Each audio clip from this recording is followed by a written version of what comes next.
You're listening to Second Wind with Joyce Buford, where women who are ready to expand their life adventure discover the tools to stop playing small and tap into the courage required to enjoy their second wind.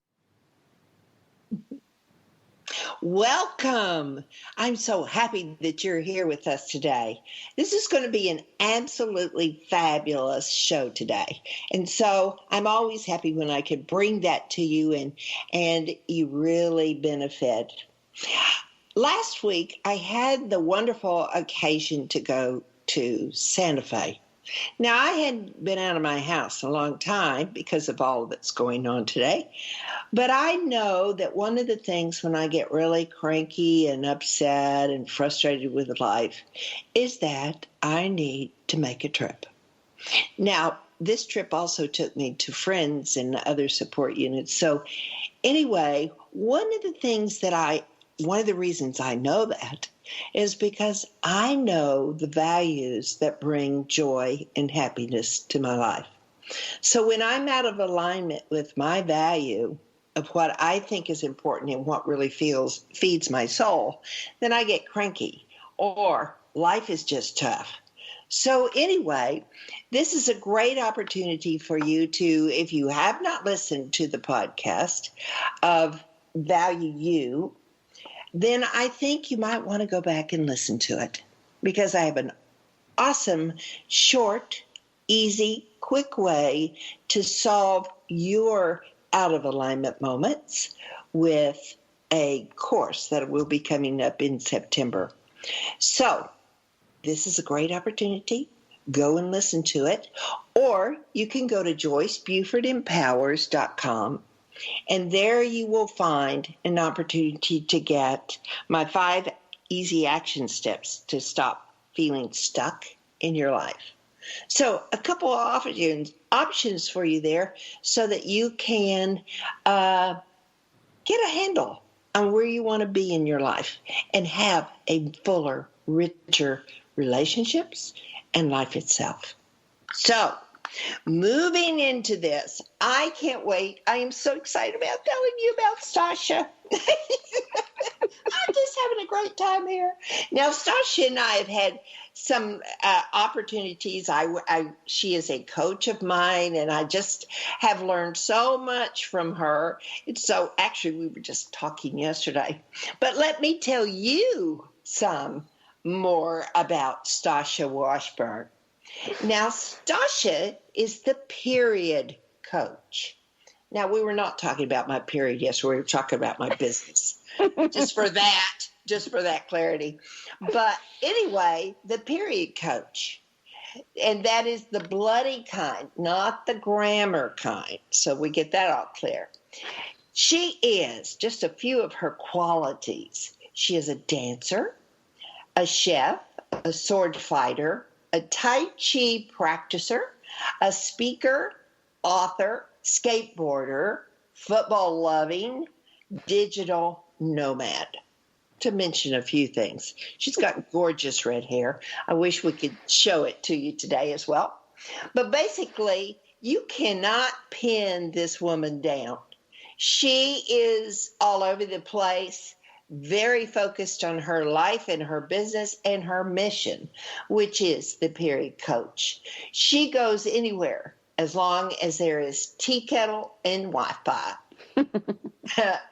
She is a certified holistic health coach and 20 plus years of research which has fueled her passion for the revolution to end the taboo of menstruation worldwide. Menstruation. I did say that right, didn't I? No longer whispers in the bathroom is for her. She's out to carry this strong message to the women of the world in discussing something we used to whisper in the bathrooms about. So, my friend, thank you for coming and for sharing this very important conversation with us today, Stasha. Thank you for having me. I'm super looking forward to this. Ooh!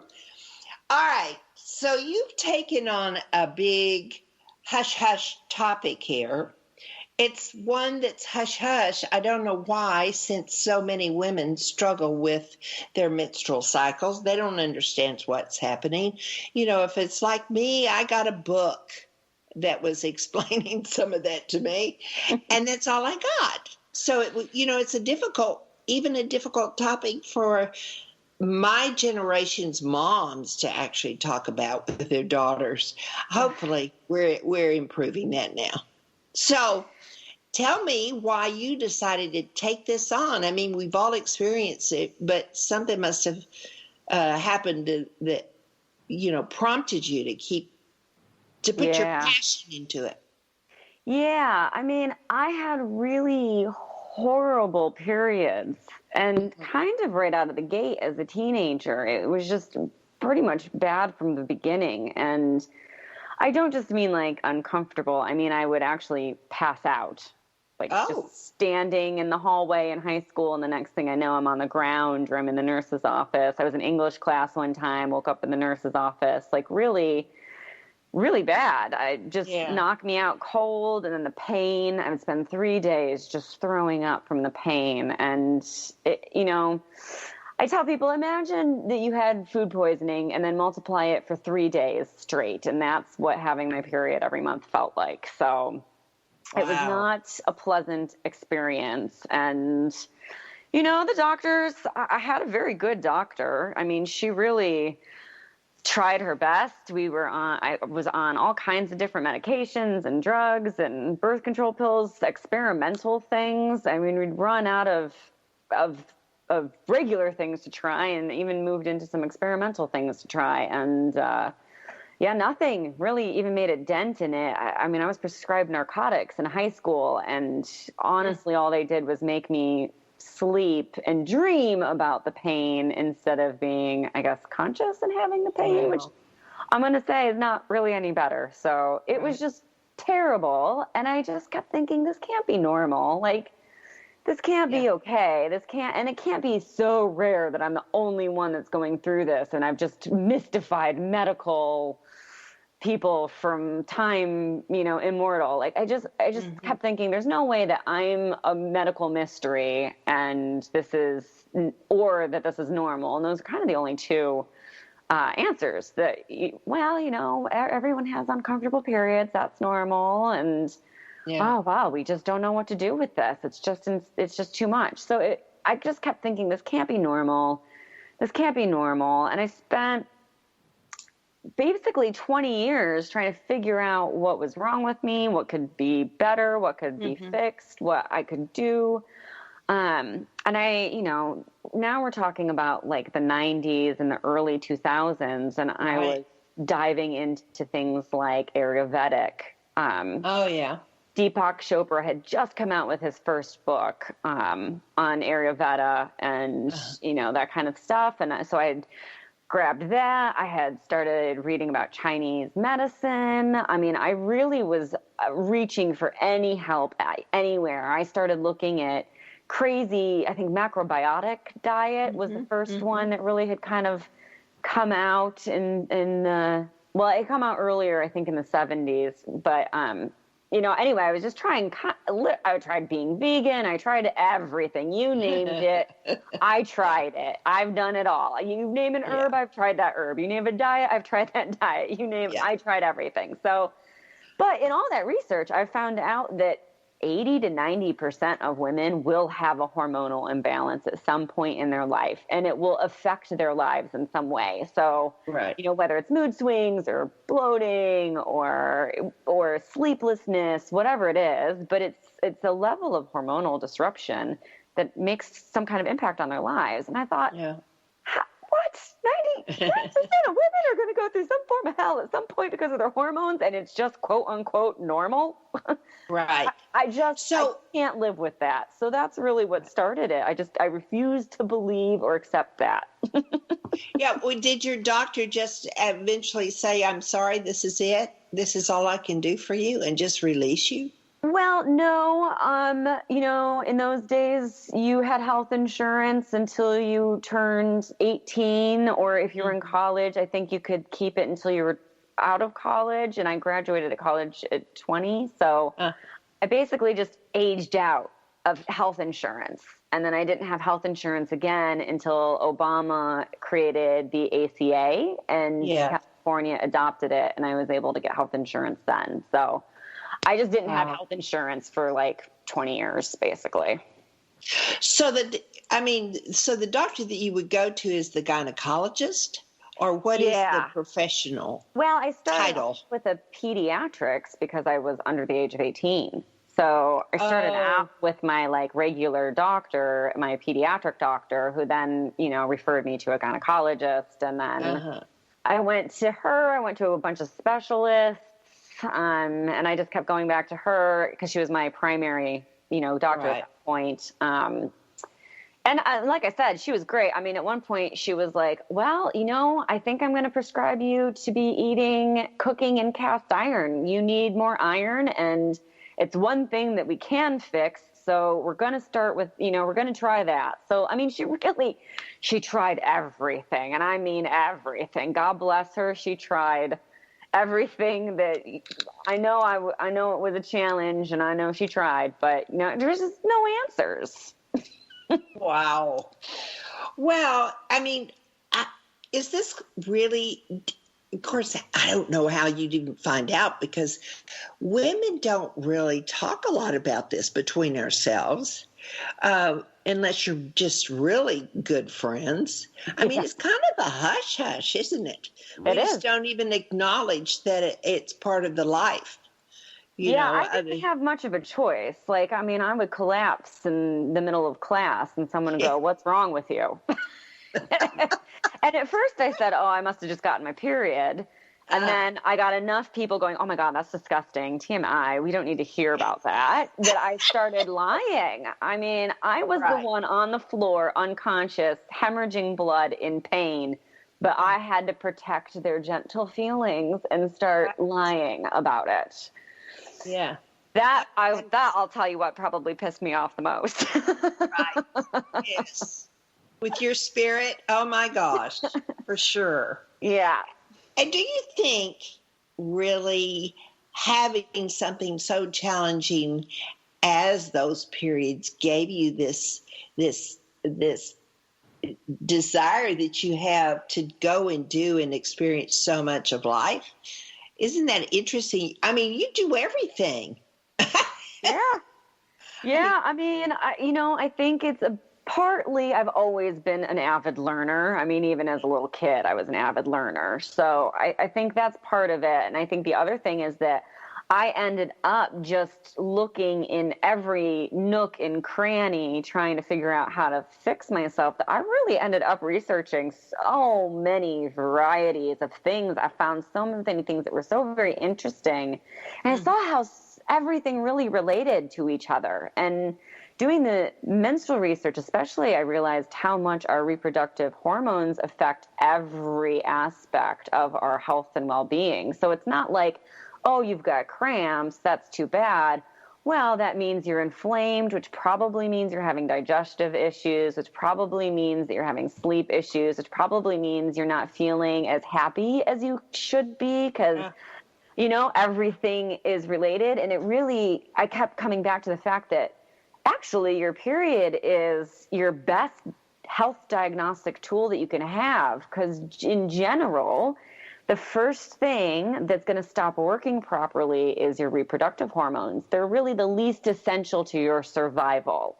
Mm-hmm. So if your period is a little bit haywire, then that's the very first sign that there's something wrong in your body and it needs to be fixed. And if you don't, eventually things will go even more off, like my thyroid stopped functioning. Well, because I had such a horrible menstrual cycle, it's just deteriorated more, and my thyroid stopped working and my adrenal stopped functioning as well. And I just went more and more into this deep fatigue that was really just started ruling my life. And that was into brain fog and just feeling dumb. And for a smart kid, that was really painful, not only being tired, but also emotionally not being able to access my brain made me nuts. So that's when I really realized, like, if you have a small, if there's something going on with your period, attend to it, because the next steps get uglier and uglier and uglier as they go. So really having a healthy, good period is an excellent sign that by and large you're doing all right. Right. Well, where did we go into almost the shame of having a period? Do you know what I mean? Yeah. It's sort of like we don't talk about it because it's shameful. Does that come from the Bible? Well, where does that come from? Yeah, I mean, I do think that, at least for Western societies, I mean, we infiltrated everywhere in the world for the most part. But you see that before the patriarchal religions really took hold, so the religions that believe in one male God, before they took hold, there was a lot of solidarity amongst women. There were red tents and moon lodges, and they weren't banishment like they've been turned into in some cultures as banishment. They were actually a place of rest and relaxation that women went to have their menstruation. And in fact, some of those were they were done because women would come back with messages for the village. They would be in community together in this really, transcendental time. Like, you could bleed for 5 days and not die. What kind of crazy magic is this? You must have some kind of connection with the greater spirits or the greater gods or the earth or whatever that belief system was, but you must have some connection, right? So a lot of the communities held that women went through this time and would come back with brilliant, ideas and breakthroughs and ways of helping the community and improving lives. So a lot of villages revered when women went through this time and came back with ideas. And now we know that the menstrual system is tied to how our brain functions, how our gut functions, all of these different things. So we actually do have quite a lot of brilliant breakthroughs during this time if we can make the space and give ourselves that time. But yeah, we started off with it being a really powerful connective time. And then, yes, you're very right in that guess. We went through the restructuring of those patriarchal religions. And one of the things that they had to do was make that idea of women having a special thing that was really just for them and turn that into something negative and less than. So it was very easy to say, actually, that makes you weaker, that makes you less than, that makes you somebody we need to control and treat like a child. You need things explained to you. You're dumber, you're softer, you're weaker, you're less than. And we maintained, there were still midwives, there were still women working in this, there were still healers, and, women were still considered healers. They were still considered, interesting in that way, helpful, dynamic, a really integral part of the communities.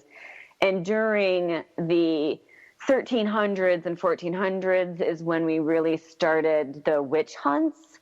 And that is, I think, one of the biggest markers in our history, because the witch hunts, the instructions for those were to seek out midwives because they were the worst of them all.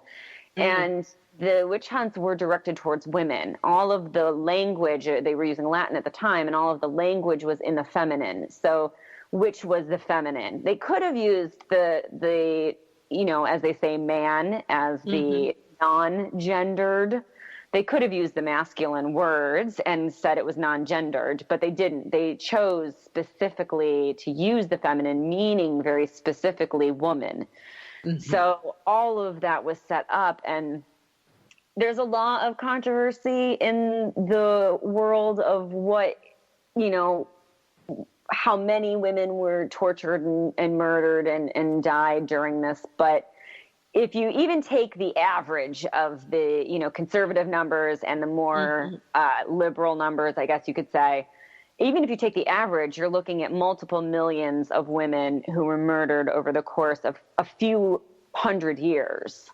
So we're talking multiple generations of women anyone who had any kind of knowledge around menstrual cycles, birthing, fertility, healthy childbirth, healthy aftercare for mom and child, all of that stuff were specifically targeted for torture and murder. And it wasn't just like, don't do this anymore. It was, I'm going to put you, and the instructions were to torture a woman for a year and a day. And if she hadn't given up all of the names, no matter what the outcome was, the goal was to keep her alive, barely, for a year and a day, and then have her publicly executed. And then the church got all your stuff.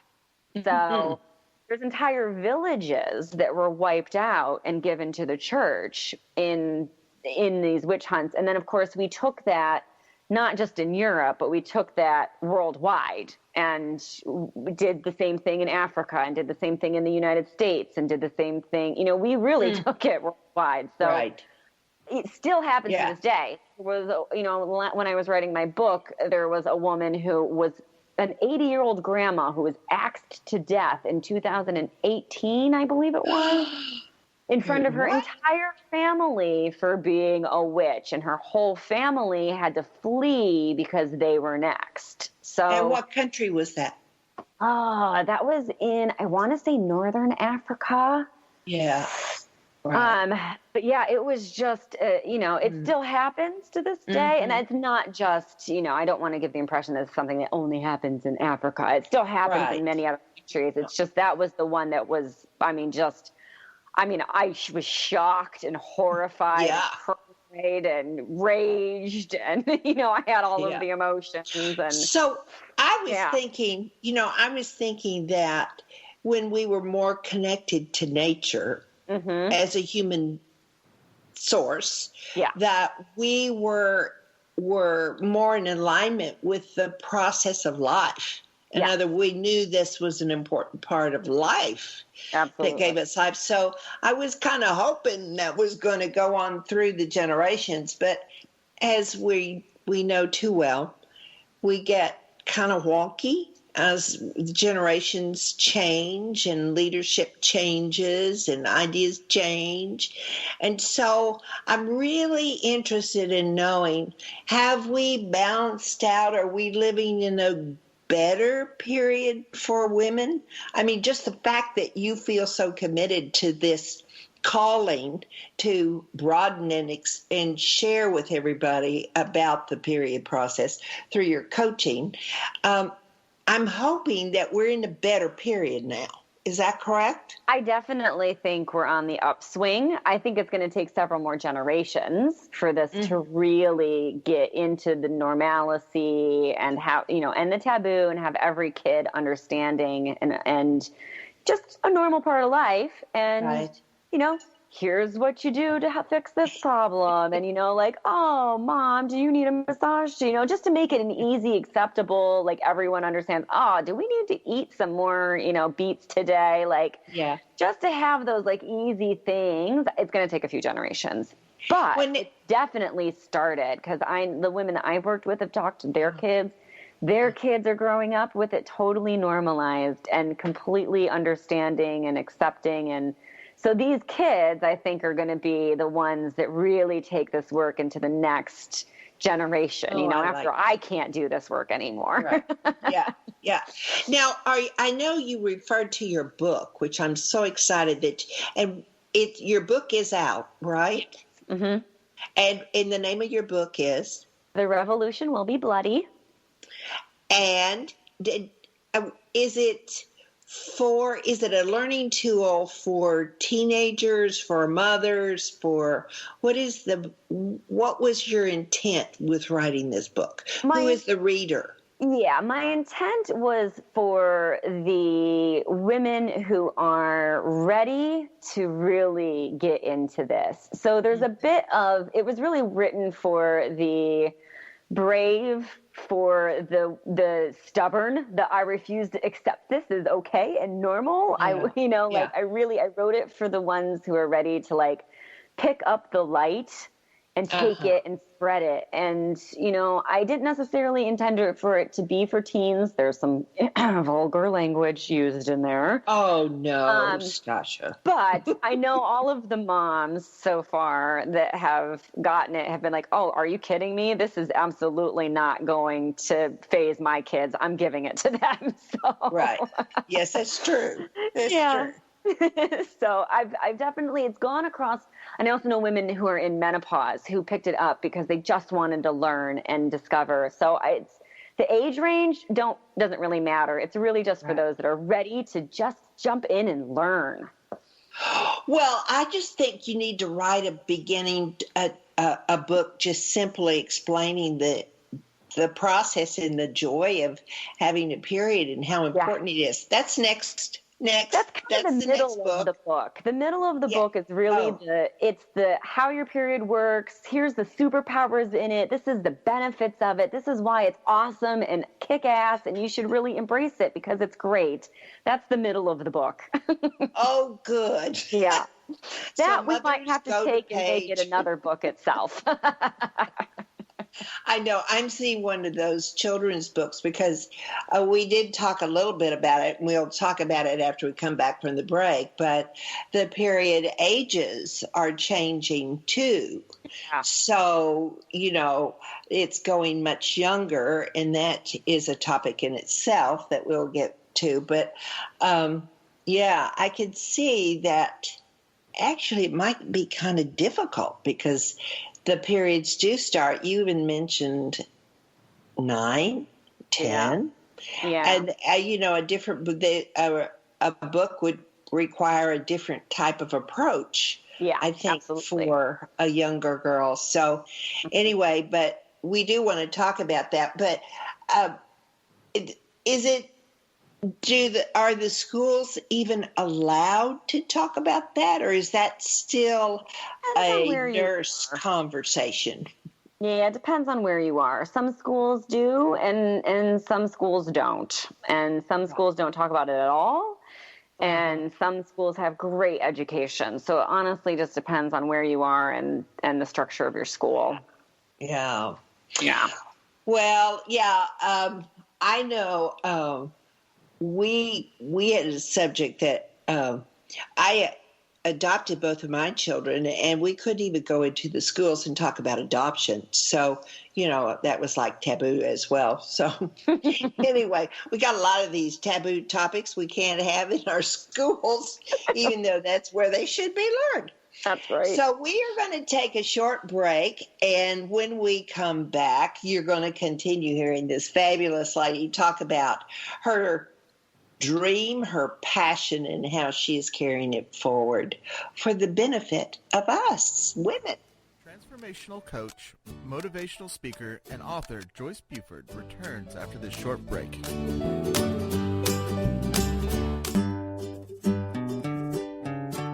Close your eyes and imagine living your life without limits. Where would you go? Who would you meet? What would you do? During an Uncover Your Hidden Genius session, you will discover what's keeping you from living your life with purpose, passion, and fulfillment of your potential. You'll get a clear vision of the steps you need to take to uncover your hidden genius so that you can live a life without limits. Sessions can be done over the phone, Skype, or in person. Find out more at www.joycebufordempowers.com or by calling 903-287-0747.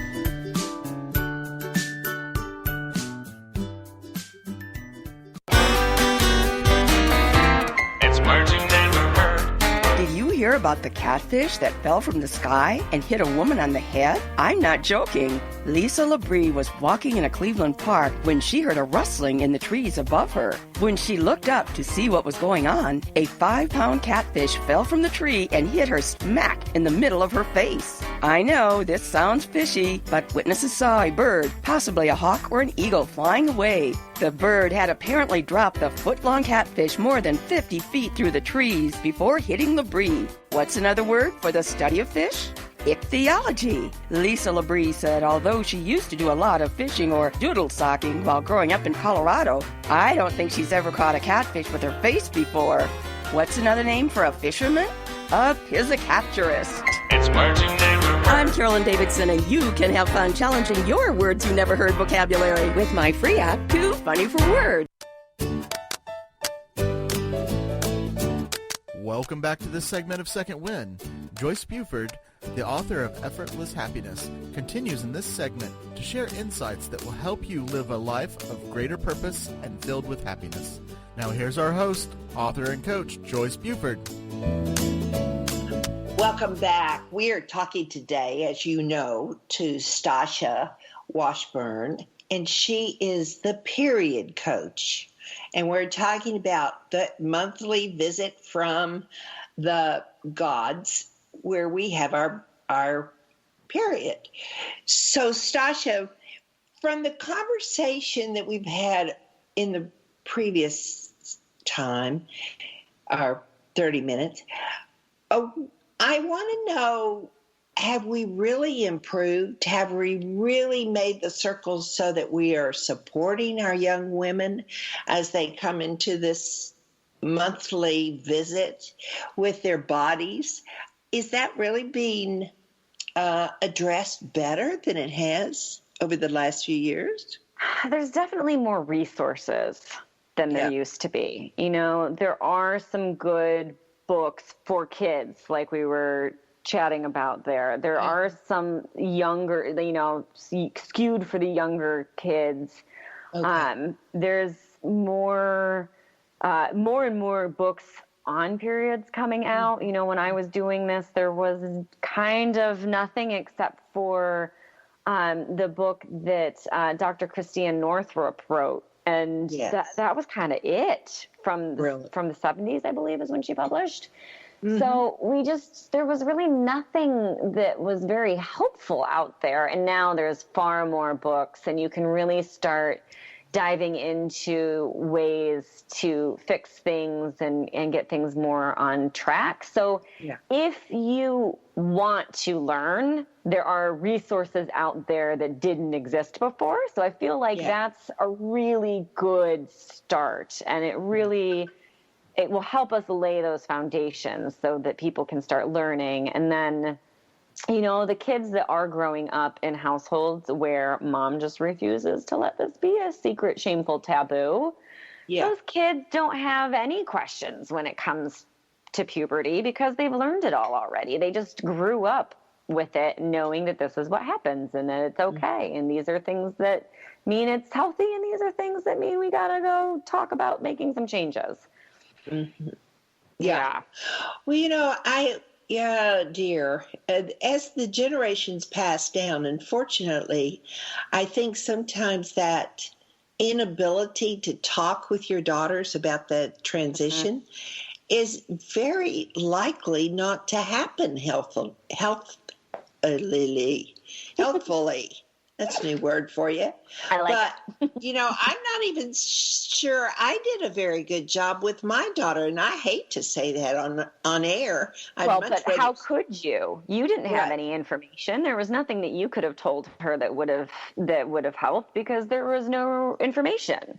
That's the thing. We can't blame our previous generations. It didn't exist. And in fact, you know, if you look at epigenetics and you look at trauma that's passed down generation, we spent multiple generations being actually physically tortured for even thinking about this stuff or having even the idea of helping each other out.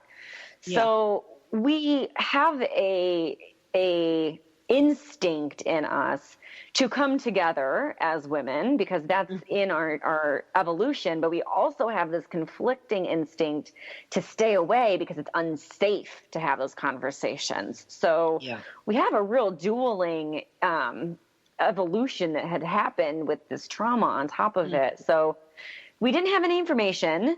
It was dangerous to talk about for multiple generations, even into the recent years and even into today, depending on where you are in the world. So Really, like, what were you going to say? How were you going to help? There was nothing that you could have done. There was nothing that you knew. There was nothing that our moms knew. I mean, my mom, God bless her, would talk about anything with me. And she looked at me and went, I don't know what to tell you. I can't help with this. I don't have any information. So she stood there at every doctor's appointment with me and did her best, but she didn't have any. I can't be mad at her. She didn't know. So we got to we got to let go of all the blame. We got to let go of all the shame. We got to let go of all of that and just go, okay, so how do we move forward powerfully from here? Because that's the only thing we can do. So if there is a listener out there that is experiencing some of the frustration that you went through, where would you suggest they start?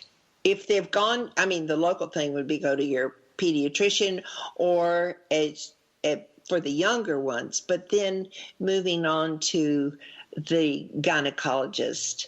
What do you do when the door closes? They just go, well, we've done everything we can. Well, so first of all, legal disclaimer, always talk to your doctor first. Oh, yes, of course, then we would. But your doctor probably doesn't have any real helpful answers. Their only options are to give you birth control, which puts your body into a state of menopause, shrinks the ovaries, can cause damage to the gut lining, your emotional and mental health. There's a lot of serious downsides to birth control. Oh. And it's not a hormonal replacement, and actually shuts your hormones off, which is a misconception that the vast majority of us has. It doesn't regulate, it doesn't balance, it actually just turns your hormones off. So that or surgery are the only two options that doctors are, by and large, equipped to give you. Now, not to say that there aren't gems out there that know more and are better, but their training is, that's it. So that's all they know. And again, they went to school for a very long time to learn kind of nothing about this. So what are you going to do? So the actual answer is, of course, talk to your doctor. But then my suggestion is get yourself into some education, read some books on the subject, and if you feel comfortable starting with a doctor, great. Start with, Dr. Laura Brydon, who has an excellent series of books that can help you get some ideas of, what's going on with your cycle, what are some things that you can do. And she's very, and smart and intelligent. And a lot of people feel safe starting with somebody who's, a doctor. But then there's also a lot of books out there like mine and other women who have written similar things that talk about what your period really is, what the phases really actually are, and what are just lifestyle and diet changes that you can make that will help alleviate a lot of those symptoms. So even for me in such an extreme, no medications worked, but diet and lifestyle changes cleared it up. And I was really? I call it being in remission because, if I do screw up and have, something that triggers like in my diet that will make it worse, I will have a bad period again. But as long as I stick with keep the few things that make it bad out of my diet, otherwise I just eat to my heart's content. And it's perfectly fine and healthy and fairly happy period. I mean, I do take a couple of days off and rest because I do have that deep fatigue still, but otherwise the pain is gone. There's no more throwing up. There's no more migraines. There's no more of the drama, the passing out, any of that stuff. And if that worked for me, then 80% of women who have a problem, from PMS to bloating to mood swings, all that stuff, that's just diet and lifestyle. You don't need a drug or surgery, both of which have, serious side effects. You just need to make some tweaks in the diet. And usually it's honestly adding some things in more than even subtracting. So really, it's like there's such easy solutions to the problems. It's just that we don't have even the basic education to start making those choices or try things. So my recommendation is get into a community. I have a free Facebook group. Get into a community of like-minded women who are looking to fix these things and have healthier and happier periods, and just refuse to accept that it's a bad negative thing anymore and just insist that there's got to be something good in here, and I'm going to dig until I find it. Okay, I've got 2 or 3 questions here. Okay, so in the book, do you talk about what you eliminated, or would it change with every person? You know, I'm gluten-free, so I know gluten-free is gluten-free, you know, but do you have something that would... I do both in the book. So I definitely give you by the time you read that book, you know more about me than anyone else in the entire world. I just let it all hang out. I was just as honest as I had to be, because I don't care. It's not about me. It's about helping you. And if I have to lay my whole thing on the line for people to be able to understand, I am okay with it. Right. So I definitely talked about what works for me. And, you know, I was such an extreme. Yeah, I had to go gluten-free. I had to go sugar-free. I had to go caffeine-free.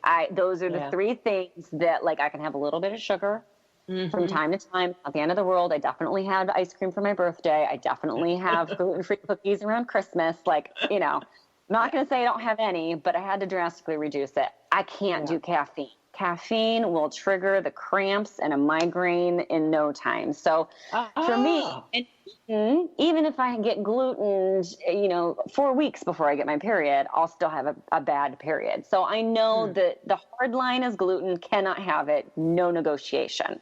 There's a softer line on sugar and caffeine, though, again, the caffeine has a bit of a harder line than, say, the sugar. So I know that that's what works for me. But in the book, I talk about what are the top 5 top 5 triggers for women in general. So my suggestions are usually like, try eliminating 1, see how it goes and see how you feel. What is 1? Dairy is a very popular one for women that causes cows specifically. So it usually isn't sheep or goat milk. It's usually the pasteurized cow milk that does the worst damage to women. So a lot of times, like with clients, I'll just say, okay, great, we're going to eliminate cow milk. That's where we're going to start. You can still have cheese. You can still have dairy. You can still have yogurt. It just has to be goat or sheep. And we're going to start there. We're going to go through a month, and we're going to see what your next period looks like. And I can't tell you the amount of times that's all it took. Really? No disruption in their lives. They just went, okay, great. Well, I already have, a non-dairy creamer, like an almond milk creamer. And, I'm not drinking milk. It's really, just cream cheese I have to give up. And I'll just, so most everyone figured out, with very little disruption. So, but even more important is adding in foods. So in the book, I give all of these different foods for each phase of our cycle that really help support our hormones. So even more than eliminating things, it's like now you really need to focus on fiber-rich foods. So for the next week, you're going to eat really fiber-rich foods, and not just any fibers. We're going to talk about these ones. So it's really about adding stuff in. We're going to add in these really deep, dark, nutrient-dense foods here, and we're going to add in these detoxifying foods in this phase. And so we really talk about just different foods that really help keep your hormones on track and in sync with your body. So really, it's just more about eating stuff you already like, just probably in a different order. Yeah. Oh, I think that's great. Now, your book, where can they get a copy of your book? I have a sample for you guys. So to take a sample, you can read the introduction and the preface that gives you an idea of what this book is really going to be about, and the tone and the structure of it. So you can make a really very educated decision if this is going to be right for you or not. Yeah. And so where would they get that? Can you tell us? So, that's at theperiodcoach.com/sample revolution. Yeah.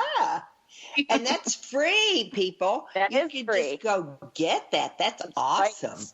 Yeah, and in that, I even share, if you're not cycling, how this book can be of benefit for you. So even if you're not cycling and you're interested, you can go take a read and decide if that actually works for you or not. And if you're like, okay, that sounds good, I still would like to know this information, and I still can see how it relates to me. So if you mean you're not cycling, does that mean you're in menopause or You could What have does that mean? PCOS. You could have had to have a radical hysterectomy. You could have had to have, I know a lot of women who aren't cycling from their 20s because of, early trauma or issues.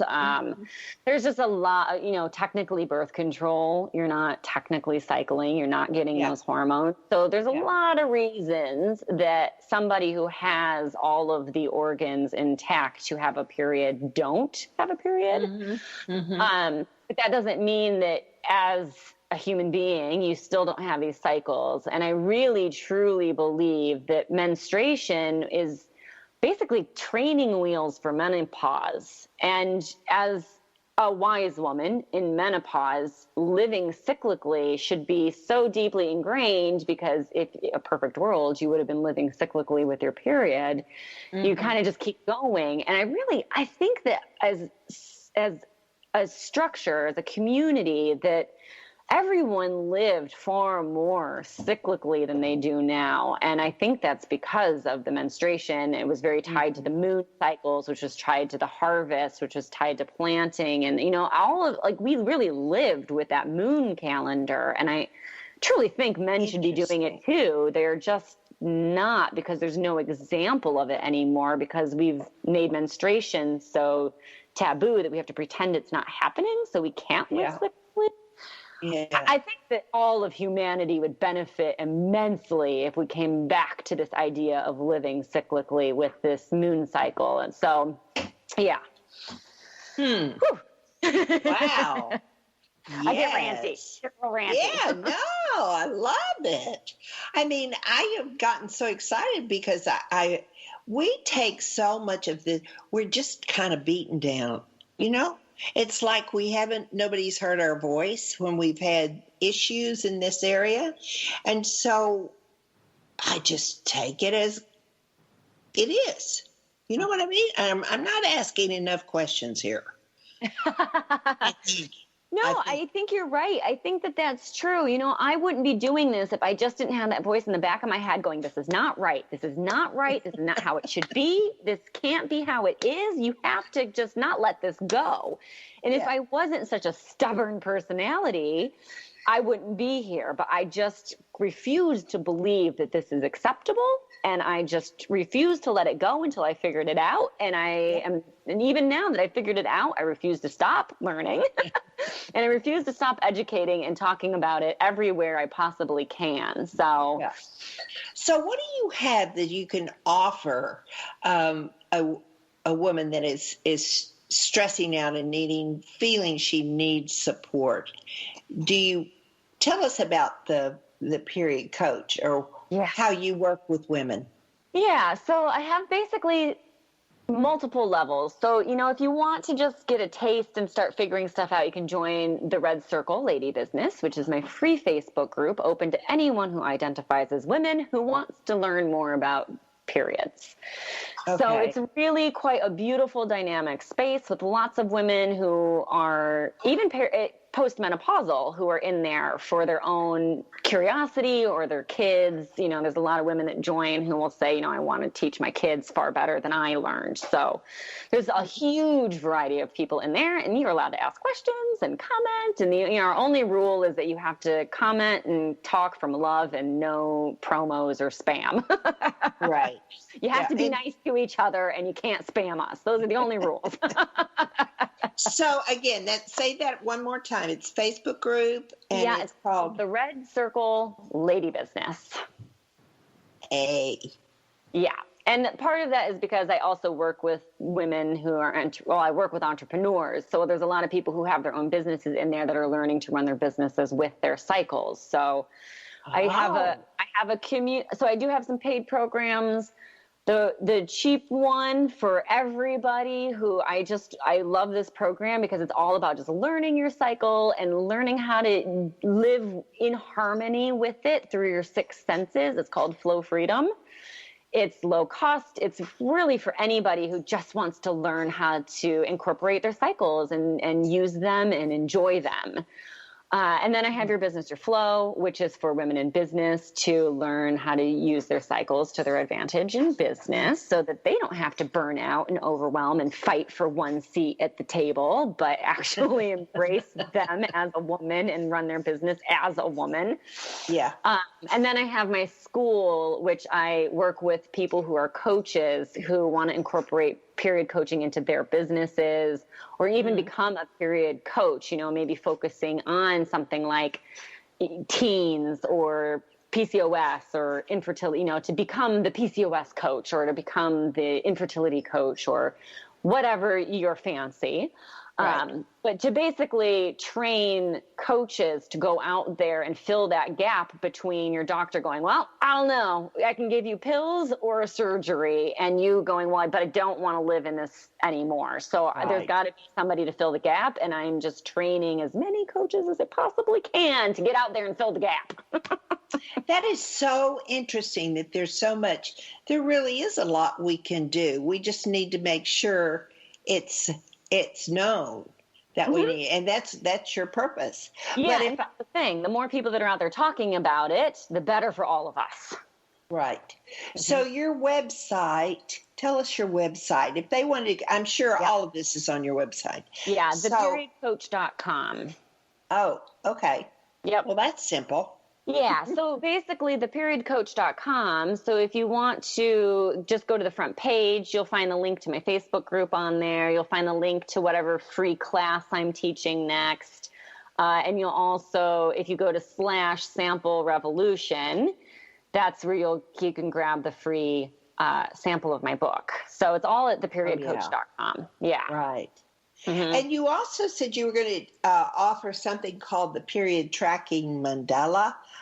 Yeah. What's that about?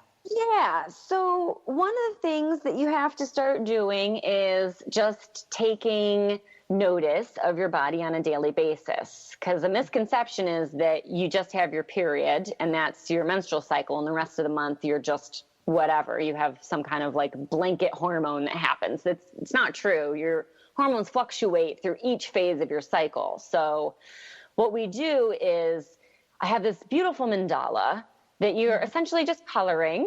It takes about 2 minutes, 3 minutes a day, not much.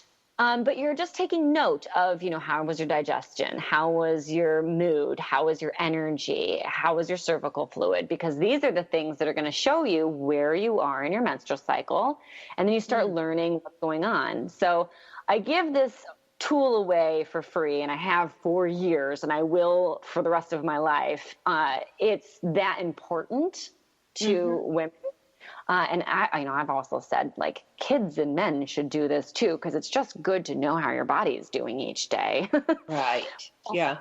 That's not my focus. My focus is menstruating people who need to know what's going on in their bodies. So that if you're menstruating, you need to know what's going on in your body, and that's what this is for. So it's free. You get a couple of emails over the course of a week or two that help you use the chart, what the symbols mean, what to look for in them. And then you're also invited to join the Red Circle Facebook group, because you can come and ask questions, like, how do I use this on my chart? Or I'm confused about this or whatever. You can come and ask questions and get real help from the community and support from the community in there. So again, like I said, my goal is to just educate as many women as humanly possible. So I've got that free chart for people, and I've got the free Facebook group for people that they can really use and have access to as long as they want, forever. I don't care. Yeah. That's what it's. Yeah. Yeah. Oh, that's awesome. That's awesome. Now, if on your website, is there also, if they needed to contact you, they could go through your website, or would you? They can, or you can just email me, Stasha@theperiodcoach.com. Okay. Stasha@theperiodcoach.com. Yep. Got it. Absolutely.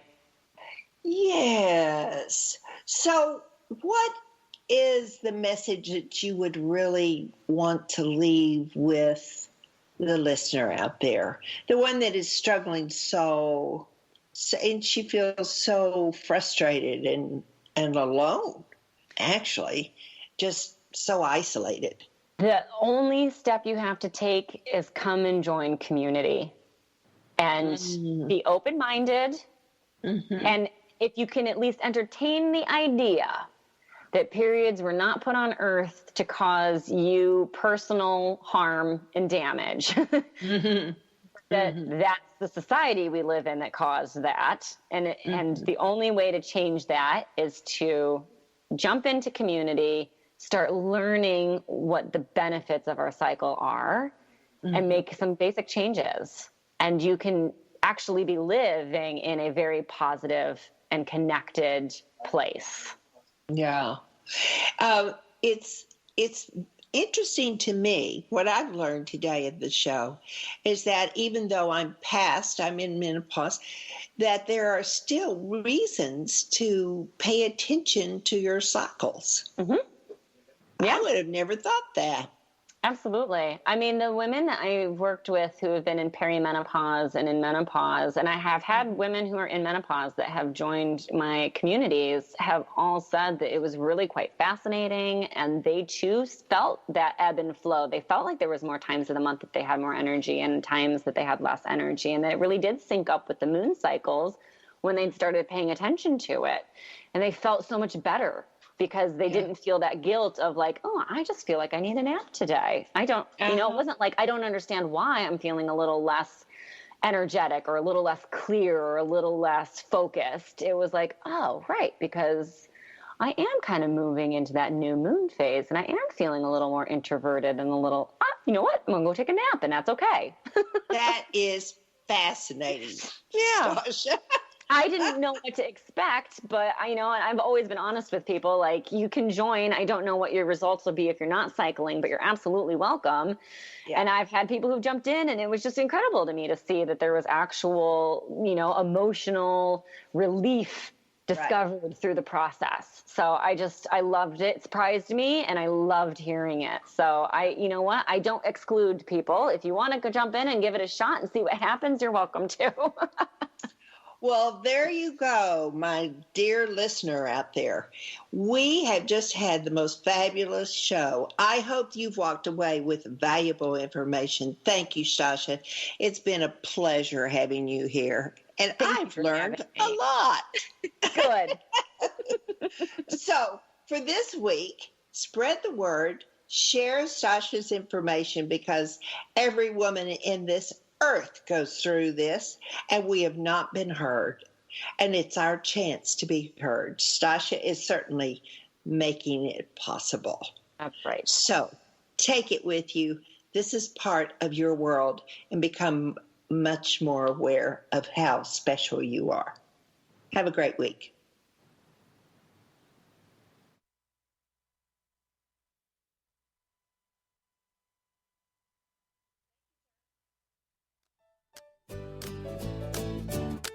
Joyce Buford returns next week at the same time for another edition of Second Wind. Through the Joyce Buford Empowerment System, women are receiving the support they need through their transitions and are able to reclaim their true purpose with confidence. They receive the tools they need to map out new lives. You can find out more about her coaching services at joycebufordempowers.com.